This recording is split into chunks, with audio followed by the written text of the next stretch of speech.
So welcome back sa aking YouTube channel, and for today's video, ang ating lesson ay tungkol sa problems involving parallelograms. Okay, so mag-review muna tayo tungkol sa iba't ibang klase ng parallelograms. So meron tayong rectangle, square, at rhombus. So, ito yung family ni parallelogram. So, tatandaan ninyo class, si rectangle ay uri ng parallelogram. Ganun din si square at si rhombus.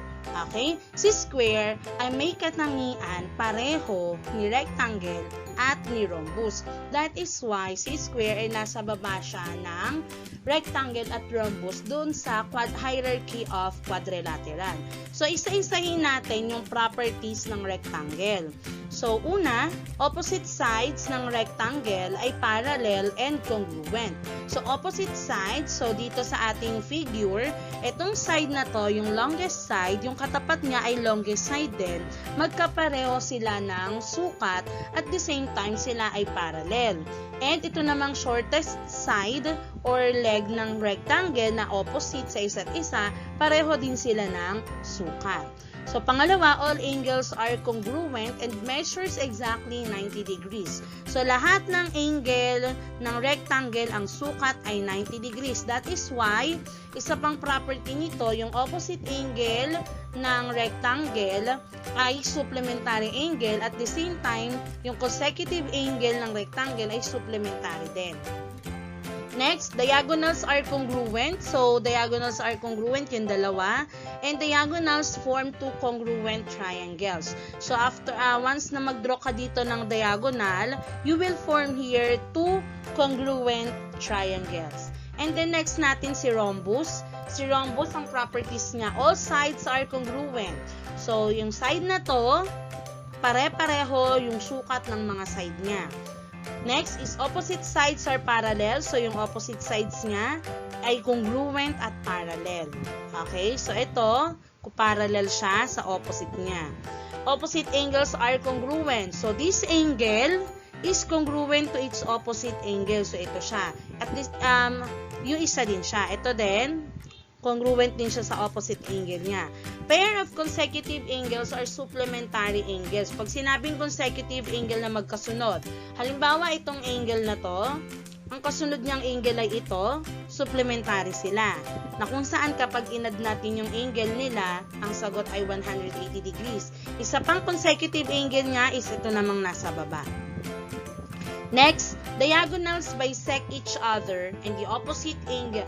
And also, it also bisect the opposite angles. So, yung diagonal nito, pag nag-cross siya sa isa pang diagonal, madi-divide nila yung isa't isa into two congruent parts.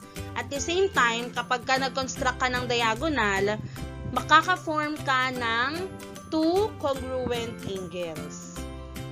Okay, next, diagonals form two congruent triangles. So, same lang din siya kay rectangle. Pag nag-draw ka dito ng diagonal, dalawang congruent triangle ang mapuform mo. Then, kay square naman, all sides are congruent, pareho kay rhombus. All sides are parallel, so pareho kay rectangle at saka kay rhombus. All angles are congruent and measures 90 degrees, same kay rectangle. Diagonals are congruent, same kay rectangle. Diagonals bisect opposite angles and bisect each other, same kay rhombus. And diagonals are perpendicular to each other. So, ito naman yung unique na kanyang characteristics.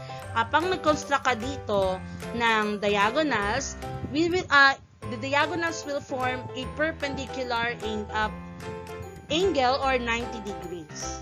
Okay? So, yun po yun. Next. Now, let us have an example of a problem involving parallelogram. How to solve problems involving parallelograms. Example number 1. Given ABCD is a rhombus. If the measure of angle CAD is 35 degrees, find the following. So, let us illustrate first the problem. So let us have here a rhombus ABCD with indicated diagonal AC and diagonal BD. Now, let us solve the following. Find the measure of angle BAC. Letter B, find the measure of angle BCD. And letter C, find the measure of angle ABC. So, BAC, ito yan. BAC. So, ang hinahanap na angle ay ayan. Okay? So, BAC. Ayan. Okay po. So, ang gagawin natin ay ganito. For the solution, we know that the measure of BAC is congruent to the measure of the given CAD.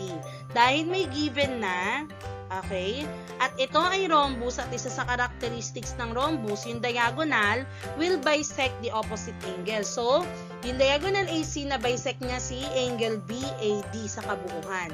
So, dahil na bisect, nahati niya sa dalawa, equal angle measure. So, ibig sabihin, yung measure ni CAD is also the measure of BAC. Therefore, if the measure of CAD is 35, the measure of BAC is also 35 degrees. Okay? Solution for letter B. We have the BCD. So, ang hinahanap naman ngayon dito ay si BCD. So, ang hinahanap is yung kabuuhan nito. Kabuuhang measurement ni angle C. Okay? So, ang given natin ay CAD. Remember na ang angles ng rhombus ay congruent. Okay? So, the measure of BCD is congruent to the measure of BAD.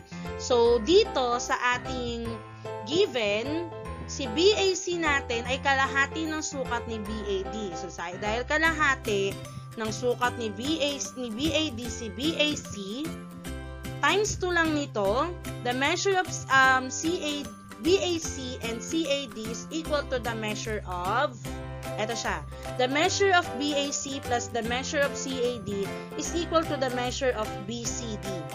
Okay? It is BAD, pero yung BCD kasi congruent siya kay BAD. Kaya in-equal ko na lang siya kay BCD. So, substitute lang tayo. BAC is 35 degrees, ayan. Si CAD, given ay 35 degrees din. Pag inad natin, that is equal to the measurement of the unknown BCD. So, the measurement of angle BCD is 70 degrees. Therefore, if the measure of BCD is 70 degrees, ibig sabihin ang measure din ni angle BAD ay 70 degrees din kasi they are congruent. For letter C, the measure of, ang hinahanap natin dito ay si ABC. So, ang hinahanap natin kay letter C ay yung measurement ni ABC. So, ang ABC ay, okay, ulitin ko lang. We have A, B, and C. So, ang hinahanap yung kabuang measurement ni angle B. So, the measure of angle ABC is equal to 180 degrees minus the measurement of BCD. Bakit may 180 degrees dito? Remember class na ang consecutive angle ng rhombus, si angle B at saka si angle C, pag inad sila, ang sagot ay 180 degrees. Dahil given na ang measurement ng BCD, which is 70 degrees, kukunin na lang natin yung sobra kay 180 degrees para makuha natin yung sukat ng measurement ng angle ABC. So, ganito yung gagawin natin. Okay? Next natin, the measure of angle ABC is equal to 180 degrees minus 70 degrees. Itong 70 degrees galing sa measurement ni BCD, which is ito yon. And then, we have the measure of angle ABC is equal to 180 degrees. If the measure of angle ABC is 110 degrees, therefore, the measurement of angle D is also 110 degrees. Let us have our second example. So, given parallelogram MLQU, so to illustrate, we have this parallelogram MLQU. So, letter A, if LM, so this time, ang hinahanap natin dito ay yung sides naman. If LM is equal to 5x minus 8 and UQ is equal to 3x plus 14, what is LM? Then letter B, if LQ is equal to 3 times quantity x minus 3 and MU is equal to 2x plus 11, find LQ plus MU. Okay, so alam natin na isa sa properties ng parallelogram when it comes to sides ay opposite sides are congruent and parallel. So yung LM dito ay opposite kay UQ. So LM opposite kay UQ. Also, si LQ ay opposite kay UM or MU. So to solve for letter A, so LM is congruent to UQ. This is based on the property of parallelogram. And then we need to substitute the value of LM and UQ. So ang LM sa given ay 5x minus 8 equals ang UQ ay 3x plus 14. Next is, let us combine here similar terms. So ang similar terms natin dito si 5x at saka si 3x. So 5x minus 3x ay 2x and 14 plus 8 ay 22. Okay? Then, to isolate the variable x, let us divide this by 2. So, 22 divided by 2, the value of x now is 11. This is just the value of x. So, ang hinahanap natin dito ay yung LM. Now, to get the measurement of LM, let us have LM is equal to 5x minus 8. Then, palitan mo yung x dito ng 11. Now, 5 times 11 will give you 55 minus 8. This is 47. So, ang sagot natin for letter A ay 47 units.